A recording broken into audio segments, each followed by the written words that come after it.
जय हिंद। आप देख रहे हैं लाइव टाइम्स, आपके साथ में हूं वंदना स्रोही। साल 2025 भारत के अंतरिक्ष इतिहास में एक स्वर्णिम अध्याय बनकर उभरा है। भारत ने इस साल अंतरिक्ष के क्षेत्र में कई महत्वपूर्ण मील के पत्थर तय किए हैं, जिनमें से कुछ प्रमुख उपलब्धियों पर आज हम बात करेंगे।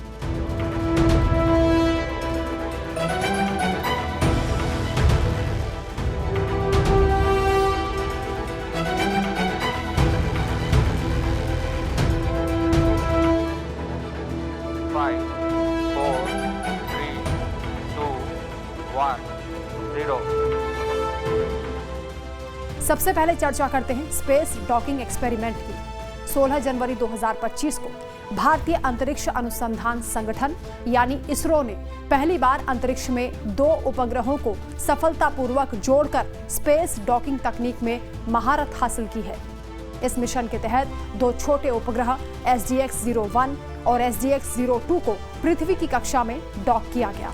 स्पारडेक्स मिशन के सैटेलाइट जानबूझकर बहुत छोटे रखे गए ताकि लागत कम हो सके। भारत अब इसी के साथ अमेरिका, रूस और चीन के बाद डॉकिंग तकनीक में सक्षम चौथा देश बन चुका है।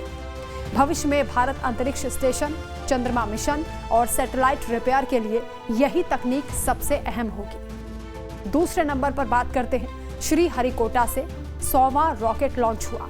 29 जनवरी को इसरो ने श्रीहरिकोटा से अपना 100वां रॉकेट लॉन्च किया।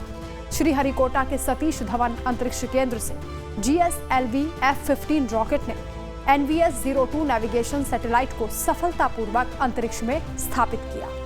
यह भारत की लॉन्च विश्वसनीयता और निरंतरता का प्रतीक है। श्रीहरिकोटा से पहला लॉन्च 1979 में हुआ था।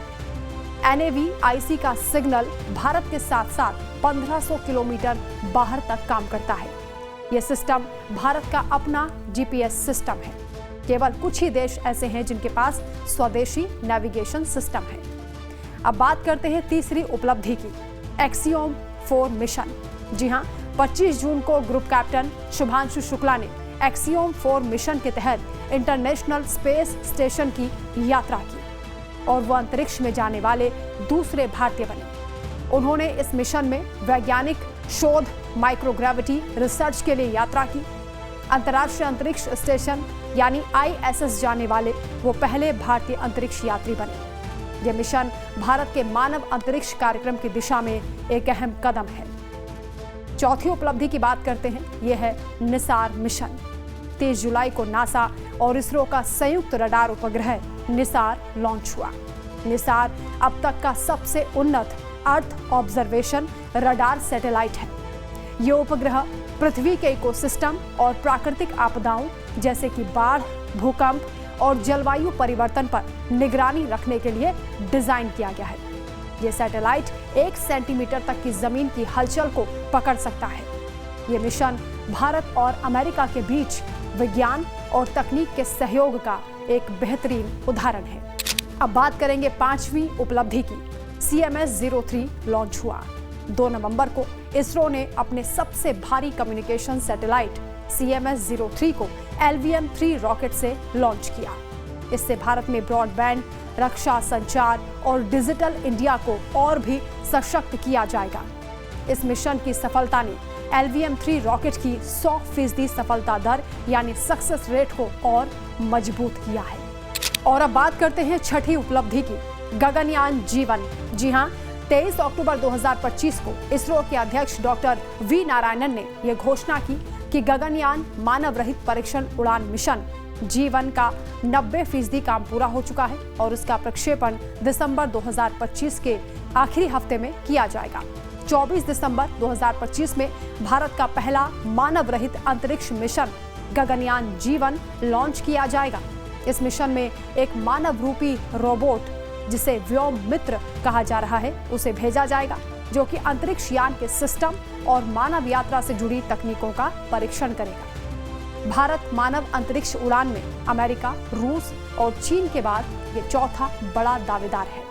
ये मिशन भारत के मानव अंतरिक्ष कार्यक्रम की दिशा में एक अहम कदम है और हम उम्मीद करते हैं कि जल्द ही भारतीय अंतरिक्ष यात्री भी अंतरिक्ष में यात्रा कर सकेंगे।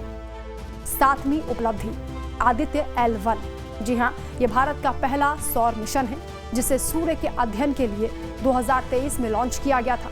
2025 में आदित्य L1 मिशन से नियमित और हाई क्वालिटी वाला वैज्ञानिक डेटा मिलना शुरू हुआ है।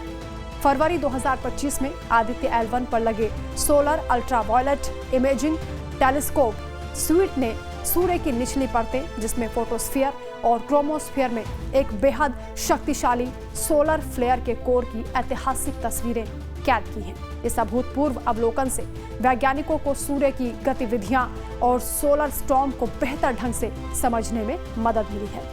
ये डेटा भविष्य में सैटेलाइट, पावर ग्रिड और संचार प्रणालियों को सोलर स्टॉर्म से बचाने में मदद करेगा।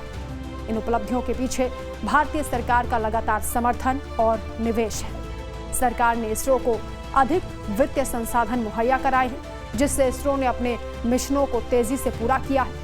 इसके अलावा भारत सरकार ने अंतरिक्ष के क्षेत्र में आत्मनिर्भरता बढ़ाने के लिए भी कई महत्वपूर्ण कदम उठाए हैं, जिनसे देश की अंतरिक्ष ताकत और वैश्विक प्रतिस्पर्धा दोनों मजबूत हो रही हैं। सरकार का अंतर्राष्ट्रीय सहयोग को बढ़ावा देना, जैसे कि नासा के साथ निसार मिशन और निजी क्षेत्र को बढ़ावा देने की नीतियां भारत को अंतरिक्ष में एक अहम शक्ति बना रही हैं। भारत का अंतरिक्ष कार्यक्रम अब केवल एक वैज्ञानिक प्रयास भर नहीं रह गया है, बल्कि ये देश की वैश्विक स्थिति और ताकत को भी दर्शाता है। आने वाले वक्त में हम और भी कई बड़ी उपलब्धियों की उम्मीद कर सकते हैं।